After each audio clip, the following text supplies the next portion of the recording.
Welcome to all of the ਸਵਾਗਤ ਹੈ ਤੁਹਾਡੇ ਆਪਣੇ ਚੈਨਲ ਦੇ ਵਿੱਚ। ਔਰ ਜਿਵੇਂ ਕਿ ਤੁਹਾਨੂੰ ਮੈਂ ਪਹਿਲਾਂ ਇੱਕ ਸ਼ਾਰਟ ਨੋਟੀਫਿਕੇਸ਼ਨ ਜਿਹੜਾ ਤੁਹਾਡੇ ਨਾਲ ਸ਼ੇਅਰ ਕੀਤਾ ਸੀ ਕਿ ਜਿਹੜੀਆਂ ਕਲਰਕ ਦੀਆਂ 2374 ਅਸਾਮੀਆਂ ਆ ਚੁੱਕੀਆਂ ਨੇ ਤੇ ਦੋ ਨੋਟੀਫਿਕੇਸ਼ਨ ਹੋਰ ਵੀ ਨਵੇਂ ਆਏ ਨੇ ਜਿਹੜੇ ਕਿ ਇਸ ਤੋਂ ਇਲਾਵਾ ਨੇ। ਉਹ ਨੋਟੀਫਿਕੇਸ਼ਨ ਵੀ ਜਲਦੀ ਸ਼ੇਅਰ ਕਰਾਂਗੇ, ਪਰ ਉਸ ਤੋਂ ਪਹਿਲਾਂ ਤੁਸੀਂ ਕਲਰਕ ਦੀ ਜਿਹੜੀ 2374 ਵਾਲੀ ਅਸਾਮੀ ਹੈ, ਠੀਕ ਹੈ, ਇਸ ਤੋਂ ਬਾਅਦ 400 ਅਸਾਮੀਆਂ ਹੋਰ ਨੇ, ਉਹਨਾਂ ਬਾਰੇ ਗੱਲ ਬਾਅਦ 'ਚ ਕਰਾਂਗੇ। ਤਾਂ ਇਸ ਬਾਰੇ ਪ੍ਰੋਪਰ ਜਿਹੜਾ ਡਿਟੇਲ 'ਚ ਤੁਹਾਡੇ ਨਾਲ ਗੱਲ ਕਰਨ ਲੱਗੇ ਹਾਂ।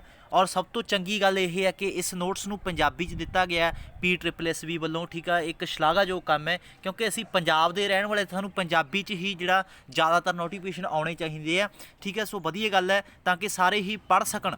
ਤਾਂ ਤੁਸੀਂ ਨੋਟਸ ਤੁਸੀਂ ਦੇਖ ਸਕਦੇ ਹੋ, ਸਟਾਰਟਿੰਗ ਦੇ ਵਿੱਚ ਕੋਈ ਜ਼ਿਆਦਾ ਵੱਡੀ ਗੱਲ ਨਹੀਂ ਲਿਖੀ, ਜਿੱਥੇ ਮੇਨ ਚੀਜ਼ਾਂ ਆਪਾਂ ਉਹ ਪੜ੍ਹਦੇ ਹਾਂ ਕਿ ਜਿਹੜਾ ਇਹ ਸਭ ਤੋਂ ਮੇਨ ਚੀਜ਼ ਹੈਗੀ ਹੈ ਕਿ ਜਿਹੜੀਆਂ ਅਸਾਮੀਆਂ ਨੇ PSSB ਕੰਡਕਟ ਕਰ ਰਿਹਾ ਵੱਖ-ਵੱਖ ਡਿਪਾਰਟਮੈਂਟ 'ਚ ਨੇ। ਪੰਜਾਬ ਦੇ ਵਿੱਚ ਕੋਈ ਮੱਛੀ ਪਾਲਣ ਵਿਭਾਗ ਹੈ, ਕੋਈ ਕਚਹਿਰੀ ਵਿਭਾਗ ਆ, ਕੋਈ ਕਿਸੇ ਤਰ੍ਹਾਂ ਦੇ ਵਿਭਾਗ ਨੇ, ਉਹ ਵੀ ਤੁਹਾਨੂੰ ਦੱਸਾਂਗੇ ਕਿੱਥੇ ਕਿੱਥੇ ਅਸਾਮੀਆਂ ਫਿਲ ਹੋਣੀਆਂ।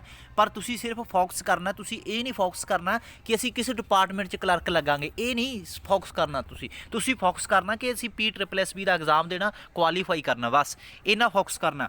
ਔਰ ਤੁਸੀਂ ਦੇਖ ਸਕਦੇ ਹੋ ਕਿ ਇਸ ਤਿਉਹਾਰ ਜਿਹੜਾ 23/10/2021 ਦੇ ਅਕੋਰਡਿੰਗ ਜਿਹੜਾ ਸ਼ੁਰੂ ਹੋ ਚੁੱਕਿਆ, ਠੀਕ ਹੈ। ਅਪਲਾਈ ਕਰਨ ਦੀ ਮਿਤੀ ਜਿਹੜੀ 23 ਅਕਤੂਬਰ ਤੋਂ ਸਟਾਰਟ ਹੈ, ਲਾਸਟ ਡੇਟ ਰਹੇਗੀ 18 ਨਵੰਬਰ।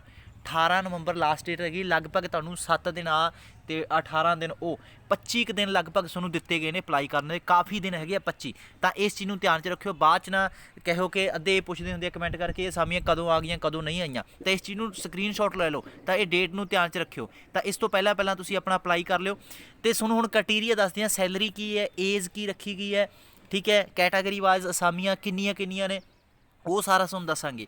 ਤੁਸੀਂ ਦੇਖ ਸਕਦੇ ਹੋ ਕਿ ਜਿਹੜਾ ਇੱਥੇ ਦੱਸਿਆ ਕਿ ਕੁੱਲ ਅਸਾਮੀਆਂ 2374 ਨੇ, ਠੀਕ ਆ। ਔਨਲਾਈਨ ਹੀ ਜਿਹੜਾ ਇਹਨਾਂ ਨੂੰ ਅਪਲਾਈ ਕਰ ਸਕਦੇ ਹੋ। ਔਰ ਐਪਲੀਕੇਸ਼ਨ ਆਫਲਾਈਨ ਜਿਹੜਾ ਤੁਸੀਂ ਨਹੀਂ ਭਰ ਸਕਦੇ, ਇਹਨਾਂ ਦੀ ਅਫੀਸ਼ੀਅਲ ਵੈਬਸਾਈਟ ਹੈਗੀ ਹੈ PSSBpunjab.gov.in। ਔਰ ਨਾਲ ਹੀ ਹੁਣ ਅਸਾਮੀਆਂ ਦੀ ਕੈਟਾਗਰੀ ਵਾਈਜ਼ ਵੰਡ ਕਰੀ ਹੈ ਇਹਨਾਂ ਨੇ। ਦੇਖੋ ਵੱਖ-ਵੱਖ ਡਿਪਾਰਟਮੈਂਟਾਂ ਵਿੱਚ ਕਲਰਕ ਰੱਖਣੇ ਆ।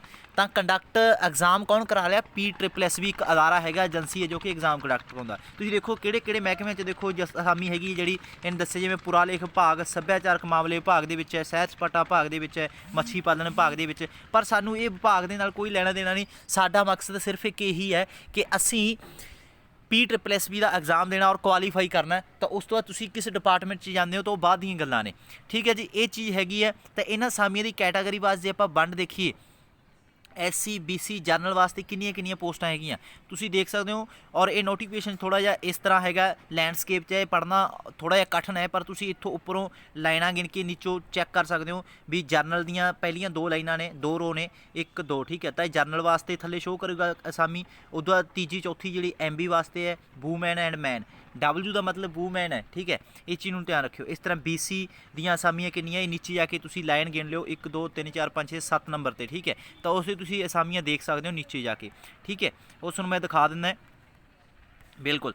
ਆਹ ਦੇਖੋ 344 ਅਸਾਮੀਆਂ ਨੇ ਜਰਨਲ ਦੇ ਵਿੱਚ, ਠੀਕ ਹੈ। ਵੂਮੈਨ ਵਾਸਤੇ ਜਰਨਲ ਦੇ ਵਿੱਚ 165। ਇਸ ਤਰ੍ਹਾਂ MB SC ਦੇ ਵਿੱਚ 147 ਮੈਨ ਵਾਸਤੇ ਹੈ, ਔਰ ਵੂਮੈਨ ਵਾਸਤੇ 79। ਔਰ MB SC ਦੇ ROSC ਦੇ ਵਿੱਚ ਜਿਹੜੀਆਂ ਅਸਾਮੀਆਂ ਹੈਗੀਆਂ ਨੇ ਉਹ 127 ਮੈਨ ਵਾਸਤੇ ਅਤੇ ਵੂਮੈਨ ਵਾਸਤੇ 56 ਨੇ। BC ਦੇ ਵਿੱਚ ਅਸਾਮੀਆਂ ਜਿਹੜੀਆਂ 139 ਅਸਾਮੀਆਂ ਨੇ ਮੈਨ ਵਾਸਤੇ ਔਰ ਵੂਮੈਨ ਵਾਸਤੇ 83। ਇਸ ਤਰ੍ਹਾਂ ਤੁਸੀਂ ਉੱਪਰੋਂ ਨੋਟੀਫਿਕੇਸ਼ਨ ਨੂੰ ਥੋੜ੍ਹਾ ਜਿਹਾ ਜਜਮੈਂਟ ਕਰਕੇ ਨੀਚੇ ਆ ਕੇ ਤੁਸੀਂ ਅਸਾਮੀਆਂ ਦੀ ਜਿਹੜੀ ਗਿਣਤੀ ਦੇਖ ਸਕਦੇ ਹੋ ਕਿੰਨੀ ਆ। ਬਾਕੀ ਐਕਸ ਸਰਵਿਸਮੈਨ ਜਿਹੜਾ ਅਹੁਦਰ ਕੋਟੇ, ਸਪੋਰਟਸਮੈਨ ਸਭ ਕੁਝ ਹੈਗਾ ਨੋਟੀਫਿਕੇਸ਼ਨ 'ਚ। ਔਰ ਤੁਸੀਂ ਇਹ ਖੁਦ ਵੀ ਜਿਹੜਾ ਨੋਟੀਫਿਕੇਸ਼ਨ ਡਾਊਨਲੋਡ ਕਰਕੇ ਰੀਡ ਕਰ ਸਕਦੇ ਹੋ। ਆਪਣੇ ਟੈਲੀਗ੍ਰਾਮ ਚੈਨਲ 'ਤੇ ਤੁਹਾਨੂੰ ਨੋਟੀਫਿਕੇਸ਼ਨ ਮਿਲ ਜਾਏਗਾ। ਟੈਲੀਗ੍ਰਾਮ ਚੈਨਲ ਦਾ ਲਿੰਕ ਜਲਦੀ ਤੁਹਾਨੂੰ ਡਿਸਕ੍ਰਿਪਸ਼ਨ ਵਕਤ ਦੇ ਦਾਂਗੇ। ਹੁਣ ਇਹਨਾਂ ਅਸਾਮੀਆਂ ਦੇ ਵਿੱਚ ਦੇਖੋ ਰਾਖਵਾਂਕਰਨ ਜਿਹੜਾ ਤੁਸੀਂ ਦੇਖ ਲਿਆ ਕਿਹਨਾਂ ਨੂੰ ਮਿਲੇਗਾ, ਜਿਨ੍ਹਾਂ ਕੋਲ ਸਰਟੀਫਿਕੇਟ ਹੋਵੇਗਾ ਕਿਸੇ ਵੀ ਕੈਟਾਗਰੀ ਦਾ, ਠੀਕ ਹੈ। ਬਸ ਇਹ ਕੋਈ ਜ਼ਿਆਦਾ ਸਮਝਣ ਵਾਲੀ ਇੱਥੇ ਗੱਲ ਨਹੀਂ ਹੈਗੀ, ਠੀਕ ਹੈ। ਤਾਂ ਐਕਸ ਸਰਵਿਸਮੈਨ ਦੇ ਵਿੱਚ ਜੇ ਤਾਂ ਕੋਈ ਖੁਦ ਐਕਸ ਸਰਵਿਸਮੈਨ ਹੈਗਾ ਤਾਂ ਉਹ ਅਸਾਮੀ ਭਰ ਸਕਦਾ। ਜੇਕਰ ਉਹ ਨਹੀਂ ਹੈਗੇ ਐਟ ਏ ਟਾਈਮ ਤਾਂ ਉਹਨਾਂ ਦੇ ਡਿਪੈਂਡੈਂਟ ਕੋਈ ਅਸਾਮੀ ਭਰ ਸਕਦਾ, ਠੀਕ ਹੈ। ਤਾਂ ਇਹ ਚੀਜ਼ ਹੁੰਦੀ ਹੈ ਐਕਸ ਸਰਵਿਸਮੈਨ ਵਾਸਤੇ, ਠੀਕ ਹੈ ਜੀ। ਉਸ ਤੋਂ ਬਾਅਦ ਜੇਕਰ ਕੈਟਾਗਰੀ ਕੋਡ ਦੇਖੀ ਜਾਵੇ ਤਾਂ ਇਹਨਾਂ ਨੇ ਕੈਟਾਗਰੀ ਕੋਡ ਦਿੱਤਾ ਸਾਰਾ। ਜਰਨਲ ਵਾਸਤੇ ਕਿਹੜਾ ਕੈਟਾਗਰੀ ਕੋਡ ਹੈ ਇਹ ਵੀ ਕੋਈ ਖਾਸ ਗੱਲ ਨਹੀਂ, ਜਦੋਂ ਫਾਰਮ ਭਰੋਗੇ ਆਟੋਮੈਟਿਕ ਉੱਥੇ ਆਪਣੇ ਆਪ ਚੱਕ ਲੈਂਦਾ ਕੈਟਾਗਰੀ ਕੋਡ। ਚਲੋ ਅੱਗੇ ਦੇਖਦੇ ਹਾਂ ਕੀ ਚੀਜ਼ ਹੈ। ਹੁਣ ਸਭ ਤੋਂ ਮੇਨ ਗੱਲ ਹੁੰਦੀ ਹੈ ਤਨਖਾਹ। ਪੇ ਸਕੇਲ ਦੀ ਗੱਲ ਕੀਤੀ ਜਾਵੇ ਤਾਂ ਤੁਸੀਂ ਦੇਖ ਸਕਦੇ ਹੋ ਲਗਭਗ 20,000 ਜਿਹੜੀ ਤੁਹਾਨੂੰ ਇੱਥੇ ਤਨਖਾਹ ਦਿੱਤੀ ਜਾਏਗੀ, ਠੀਕ ਹੈ ਜੀ। ਤਾਂ ਇਸ ਚੀਜ਼ ਨੂੰ ਧਿਆਨ 'ਚ ਰੱਖ ਲਿਓ, 20,000 ਤੁਹਾਡੀ ਤਨਖਾਹ ਲਗਭਗ ਹੈਗੀ ਹੈ।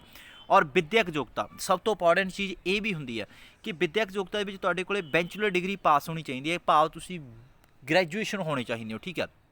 ਗ੍ਰੈਜੂਏਟ ਹੋਣੇ ਚਾਹੀਦੇ ਹੋ ਕਿਸੇ ਵੀ ਫੀਲਡ ਦੇ ਵਿੱਚ, ਔਰ ਨਾਲ ਗ੍ਰੈਜੂਏਟ ਦੇ ਨਾਲ ਤੁਹਾਡੇ ਕੋਲ 120 ਘੰਟਿਆਂ ਵਾਲਾ ਕੰਪਿਊਟਰ ਕੋਰਸ ਹੋਣਾ ਚਾਹੀਦਾ। 120 ਘੰਟਿਆਂ ਵਾਲਾ ਕੰਪਿਊਟਰ ਕੋਰਸ ਹੋਣਾ ਚਾਹੀਦਾ ਜੇਕਰ ਉਹ ISO ਤੋਂ ਮਾਨਤਾ ਪ੍ਰਾਪਤ ਹੋਵੇ। ਜੇਕਰ 120 ਘੰਟਿਆਂ ਵਾਲਾ ਨਹੀਂ ਹੈਗਾ, ਤੁਹਾਡੇ ਕੋਲ ਕੋਈ ਹੋਰ ਕੰਪਿਊਟਰ ਦਾ O ਲੈਵਲ ਦਾ ਸਰਟੀਫਿਕੇਟ ਹੈਗਾ, ਤਾਂ ਵੀ ਤੁਸੀਂ ਜਿਹੜਾ ਕੁਆਲੀਫਾਈ ਹੋਵੋਗੇ। ਔਰ ਇੱਥੇ ਇੱਕ ਤੀਜੇ ਨੰਬਰ 'ਤੇ ਇੱਕ ਇਹ ਚੀਜ਼ ਲਿਖੀ ਹੈ ਕਿ ਪੰਜਾਬੀ ਟਾਈਪਿੰਗ ਰਾਵੀ ਫੌਂਟ ਦੇ ਵਿੱਚ ਇੰਗਲਿਸ਼ ਟਾਈਪਿੰਗ ਜ਼ਰੂਰੀ ਹੈ।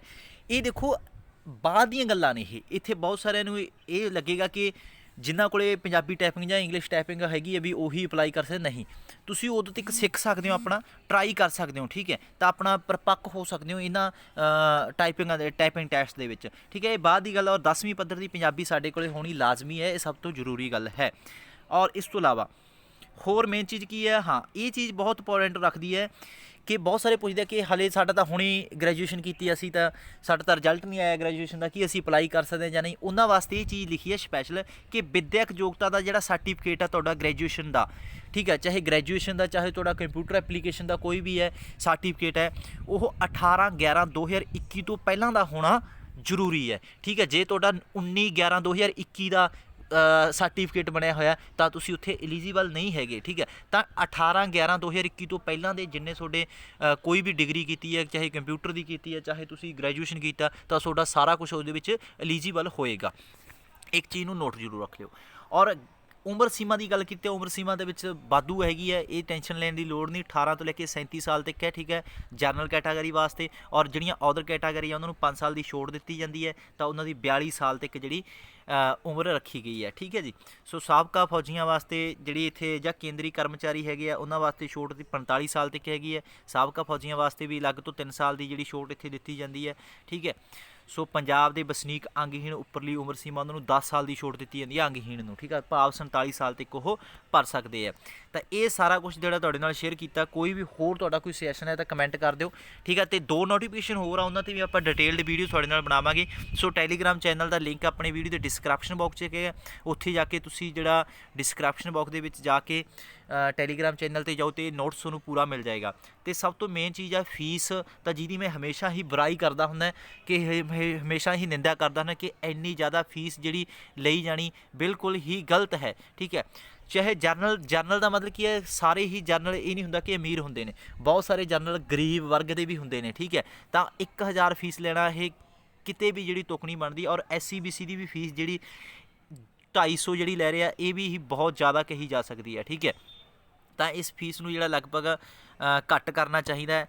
ਪੰਜਾਬ ਸਰਕਾਰ ਅੱਗੇ ਇਹ ਜਿਹੜੀ ਹਰ ਵਾਰ ਅਸੀਂ ਬੇਨਤੀ ਕਰਦੇ ਰਹਿੰਦੇ ਹਾਂ। ਸੋ ਇੱਥੇ ਚੀਜ਼ ਲਿਖਿਆ ਇਹਨਾਂ ਨੇ, ਉਮੀਦਵਾਰ ਦੁਆਰਾ ਇੱਕ ਵਾਰ ਅਦਾ ਕੀਤੀ ਫੀਸ ਕਿਸੇ ਵੀ ਸਥਿਤੀ ਵਿੱਚ ਵਾਪਸ ਨਹੀਂ ਕੀਤੀ ਜਾਵੇਗੀ। ਦੇਖੋ ਆਪਦੀ ਗੱਲ ਨੂੰ ਹਮੇਸ਼ਾ ਹੀ ਮੂਹਰੇ ਰੱਖਦੀਆਂ ਸਰਕਾਰਾਂ, ਪਰ ਕਿਸੇ ਉਮੀਦਵਾਰ ਦਾ ਜਿਹੜਾ ਕੋਈ ਨੁਕਸਾਨ ਹੋ ਜਾਂਦਾ ਤਾਂ ਉਹ ਚੀਜ਼ ਨੂੰ ਇਹ ਕਦੇ ਨਹੀਂ ਦੇਖਦੇ। ਪਿੱਛੇ NTT ਦੀਆਂ ਭਰਤੀ ਆਈ ਸੀ, NTT ਦੀ ਭਰਤੀ ਜਿਨ੍ਹਾਂ ਨੇ ਬਹੁਤ ਸਾਰਿਆਂ ਨੇ ਭਰਿਆ ਸੀ, ਕਿਸੇ ਨੇ ਸਰਟੀਫਿਕੇਟ ਬਣਾ ਕੇ ਭਰੇ ਸੀ, 1-1000 ਸ਼ਾਇਦ ਫੀਸ ਸੀ, ਤਾਂ ਉਹ ਫੀਸ ਦਾ ਹਾਲੇ ਤੱਕ ਕਿਸੇ ਨੂੰ ਕੋਈ ਪਤਾ ਨਹੀਂ ਲੱਗਿਆ ਕਿ ਉਹ ਵਾਪਸ ਆਈ ਆ ਜਾਂ ਨਹੀਂ ਆਈ, ਕਿਸੇ ਕੋਲ ਕੋਈ ਪੁਖਤਾ ਸਬੂਤ ਨਹੀਂ ਹੈਗਾ, ਹੈ ਨਾ। ਤਾਂ ਇਹ ਚੀਜ਼ ਹੁੰਦੀ ਆ।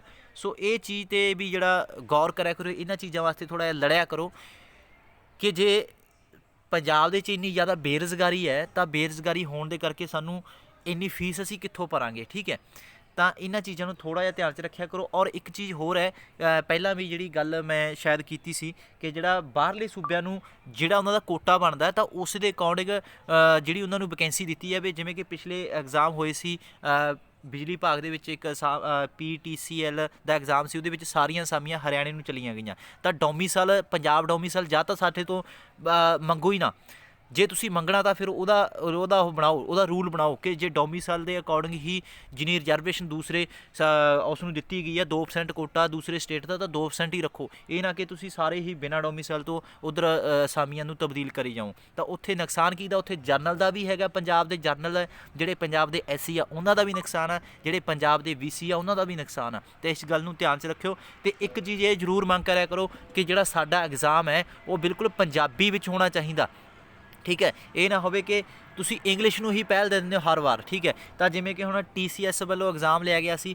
ਕਿ ਉਹਨਾਂ ਨੇ ਪੰਜਾਬੀ ਦੇ ਵਿੱਚ ਇੰਗਲਿਸ਼ ਟਰਾਂਸਲੇਸ਼ਨ ਪਾਤੀ, ਪੰਜਾਬੀ ਦੇ ਵਿੱਚ ਕੀ ਪਾਤੀ, ਇੰਗਲਿਸ਼ ਟਰਾਂਸਲੇਸ਼ਨ। ਫਿਰ ਜਦੋਂ ਇੰਗਲਿਸ਼ ਦਾ ਸਬਜੈਕਟ ਅਲੱਗ ਦਿੱਤਾ ਤੁਸੀਂ, 10 ਨੰਬਰਾਂ ਦੀ ਇੰਗਲਿਸ਼ ਅਲੱਗ ਤੋਂ ਪੁੱਛੀ ਇਹਨੂੰ, ਤੇ ਪੰਜਾਬੀ ਦੇ ਵਿੱਚ ਇੰਗਲਿਸ਼ ਟਰਾਂਸਲੇਸ਼ਨ ਪਾਉਣ ਦਾ ਮਤਲਬ ਕੀ ਹੈ? ਤਾਂ ਇਹ ਬਿਲਕੁਲ ਗਲਤ ਗੱਲਾਂ ਨੇ। ਔਰ ਬਹੁਤ ਸਾਰਿਆਂ ਨੇ, ਮੈਂ ਇਹ ਇੱਕ ਪੋਸਟ ਪਾਈ ਸੀ, ਕਮੈਂਟ ਆਏ ਕਿ ਕਹਿੰਦੇ ਪੰਜਾਬੀ ਸਾਨੂੰ ਰੋਟੀ ਨਹੀਂ ਦਿੰਦੀ। ਸ਼ਰਮ ਆਉਂਦੀ ਆ ਉਹਨਾਂ ਲੋਕਾਂ 'ਤੇ ਜਿਹੜੇ ਇਹ ਕਹਿੰਦੇ ਆ ਕਿ ਪੰਜਾਬੀ ਸਾਨੂੰ ਰੋਟੀ ਨਹੀਂ ਦਿੰਦੀ। ਤੁਸੀਂ ਪੰਜਾਬ 'ਚ ਜੰਮੇ ਹੋ, ਪੰਜਾਬ ਦੀ ਧਰਤੀ 'ਤੇ ਜੰਮੇ ਹੋ, ਫਿਰ ਵੀ ਤੁਸੀਂ ਕਹਿੰਦੇ ਹੋ ਕਿ ਸਾਨੂੰ ਪੰਜਾਬੀ ਰੋਟੀ ਨਹੀਂ ਦਿੰਦੀ। ਇਹੋ ਜਿਹੀ ਘਟੀਆ ਮਾਨਸਿਕਤਾ ਦੀ ਸੋਚ 'ਤੇ ਬਹੁਤ ਹੀ ਵੱਡੀ ਸ਼ਰਮ ਆਉਂਦੀ ਹੈ। ਤੁਸੀਂ ਘੱਟੋ ਘੱਟ ਆਪਣੀ ਪੰਜਾਬੀ, ਚਾਹੇ ਤੁਸੀਂ ਜੋ ਮਰਜ਼ੀ ਲੈਂਗੁਏਜ ਸਿੱਖੋ, ਤੁਹਾਡੀ ਆਪਣੀ ਇੱਛਾ, ਆਪਾਂ ਉਸ ਚੀਜ਼ ਨੂੰ ਨਹੀਂ ਰੋਕਦੇ, ਪਰ ਤੁਸੀਂ ਆਪਣਾ ਹੀ ਖਾ ਕੇ ਆਪਣਾ ਹੀ ਨਿੰਦੀ ਜਾਂਦੇ ਹੋ। ਠੀਕ ਹੈ, ਇੱਕ ਸੌਂਗ ਵੀ ਸੀ ਕਹਿੰਦੇ ਜਿਹੜੇ ਮੁਲਕ ਦਿਖਾਈਏ ਉਸ ਦਾ ਕਦੇ ਭੰਡੀ ਦਾ ਨਹੀਂ। ਠੀਕ ਹੈ, ਉਹ ਚੀਜ਼ ਹੈ। ਤਾਂ ਪੰਜਾਬੀ ਸਾਡੀ ਮਾਤ ਭਾਸ਼ਾ ਹੈ। ਠੀਕ ਹੈ, ਜੇ ਸਾਡੀ ਮਾਤ ਭਾਸ਼ਾ ਨਹੀਂ ਹੈਗੀ ਤਾਂ ਸਾਡੇ ਕੋਲ ਕੁਝ ਨਹੀਂ ਹੈਗਾ।